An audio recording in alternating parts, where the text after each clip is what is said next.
Single compound breakdowns into two or more compounds.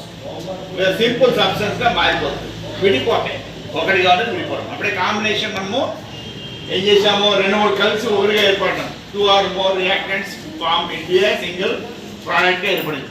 ఇక్కడ we have taken copper sulfate, a blue color copper sulfate crystals తీసుకున్నాం. దీన్ని ఏం చేస్తున్నారంటే వేడి చేస్తున్నాం. When we heat the copper sulfate crystals, what happened we have to observe. ఒకసారి ఆ colour ని గమనించండి. And the test tube surrounding walls of the test tube ని కూడా గమనించండి. ఏం జరుగుతుందో ఒకసారి చూడండి. నేను ఈ వాచ్ గ్లాస్ ఉంది, ఈ వాచ్ గ్లాస్ లో బోర్లిస్తాను. దాన్ని అయిపోయిన తర్వాత ఇక్కడ బాగా స్పిరిట్ ల్యాంప్ ఉంటే మనకి బాగా అక్కడ మసి పట్టదు. సో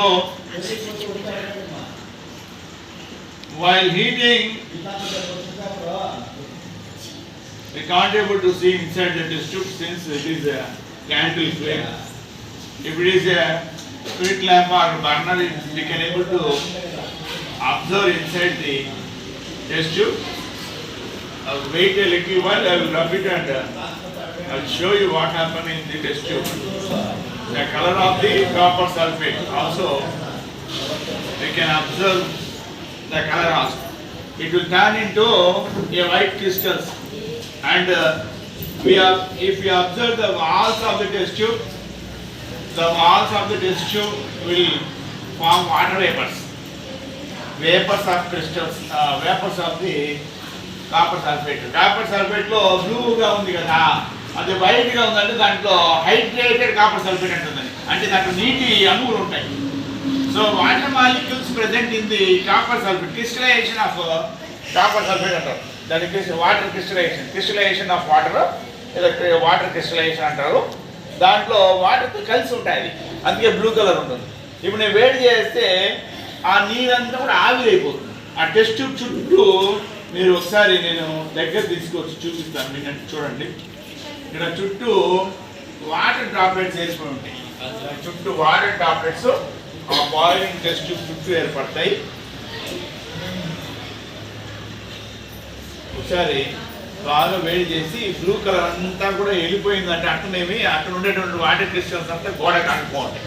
అంటే ఆవిరయ్యి గోడకు చదువుకుంటాయి, బయటికి ఆవిరి. ఈ వైట్ పౌడర్ ఏమైపోతుంది, అక్కడ మనం వేసినప్పుడు ఆ క్రిస్టల్స్ అంతా అన్హైడ్రేటెడ్ అయిపోతుంది. అన్హైడ్రేటెడ్ అంటే ఏమి, హైడ్రేటెడ్ క్రిస్టల్స్ వేరు, వాటర్ మాలిక్యూల్ ఉన్నప్పుడు హైడ్రేటెడ్ అంటే వాటర్తో కలిసి ఉండేది. వాటర్ అంతా ఆవిరి అయిపోయింది అనుకోండి, ఆ వైట్గా మారుతుంది. బ్లూ కలర్ వైట్గా అయిపోతుంది. అక్కడ అన్హైడ్రేటెడ్ కాపర్ సల్ఫేట్ అంటున్నారు. చూడండి కదా.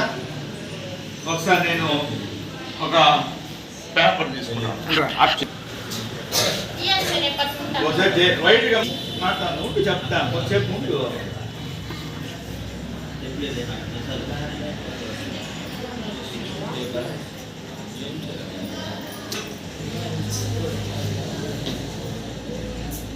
దాదాపుగా వైట్గా అయిపోయింది. ఇంకా బాగా వేడి చేసింటే సో వచ్చే పాత్ర వాటర్ వేపర్ క్రిస్టల్ పేపర్ ఉండదు, చుట్టూ గోడలు బయట ఆవి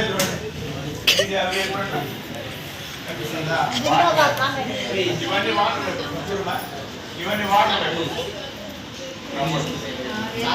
వాటర్ వేపర్ अंदर सो मरो వాటర్ వేపర్స్ ఏర్పడాలి. వాటర్ వేపర్ ఇవన్నీ వాటర్ వేపర్ క్రిస్టల్స్,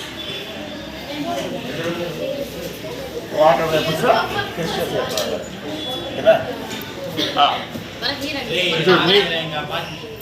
నీటి అణువులు బయటకు వచ్చింది. ఇప్పుడు నేనేం చేస్తానంటే I will pour this white copper sulfate crystals and you observe that copper sulfate was turned into white. When I add the water, observe the color. నేను water మళ్ళీ యాడ్ చేస్తున్నా. ఇప్పుడు ఇంతసేపు వాటర్ బయట వచ్చేసిన దీంట్లో ఇప్పుడు వాటర్ యాడ్ చేసి దీని యొక్క కలర్ గమనించండి.